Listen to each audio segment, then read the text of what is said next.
Για να δούμε, φτάνει εδώ κοντά μας στη Γερμίδα. Ένα κύριο πρόκειται.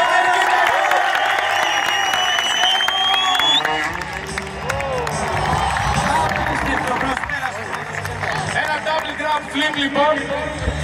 Εξαιρετικό από τον Levi. Και για να δούμε τι άλλο έχει ετοιμάσει. Φτάνει στη ράμπα που έχει μόνο αυτός. Εδώ κάνει το egg roll. Για να δούμε τι θα προσπαθήσει.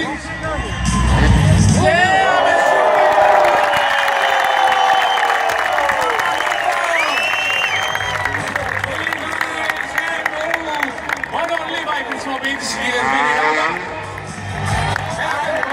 Πάρα πολύ καλό, πάρα πολύ καλό.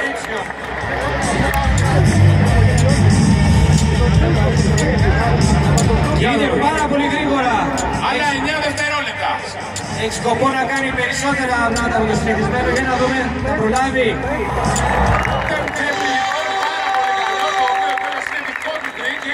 Ολοκληρώνει. Νάτος λοιπόν.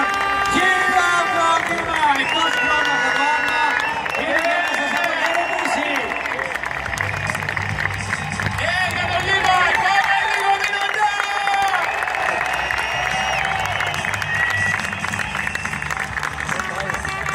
Κάτω με τον Levi.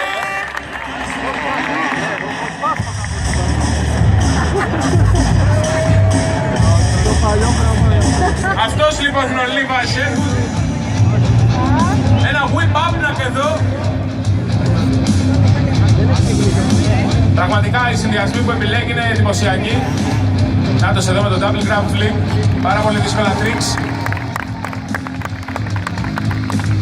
Και εδώ το δικό του κόλπο δεν το κάνει κανείς άλλος στον κόσμο και έγινε πρώτη φορά στην Ελλάδα εδώ.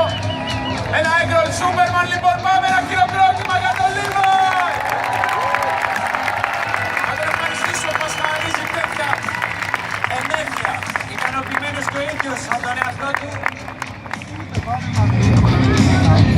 Με αυτοπεποίθηση κατηφορίζει για να πάει στο hot spot και να ξεκινήσει ο Clinton Moore.